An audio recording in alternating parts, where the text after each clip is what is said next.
Бәр ғалымдардың аузынан, бір-бірінің аузынан түкіріп қойған сөзі Құран мен хадистен ажырап қалдық деген сөзді айтады. Руханияттан біздер Құдайдан ажырап қалдық деген сөзді айтпайды. Пайғамбарымыздан ажырап қалдық деген айтпайды бұлар. Құран мен хадистен ажырап қалдық. Құран мен хадиспен жүреміз деді. 1,5 мың жылдық біздің ата-бабалардың, дәстем ұламаларымыздың барлық тәжірибелерін, барлық жетіскен жер керек емес бұлар.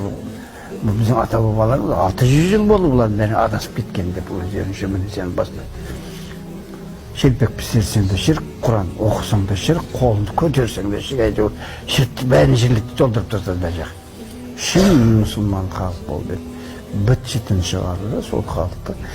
Қазір өзің қазақ екен дегеннен арланып кететін бұл. Өзің қазақты қылынан өзі арланады. Қазақпын деп айтамайды ғой енді. Қазақтың сөзін сөйлей алмайды ғой енді. Несіне сол дәрежеге біз жеткізіп қойдық. Енді бұл енді бір сол адасушылықтың бір зардаптары ғой енді бұның барлығы да.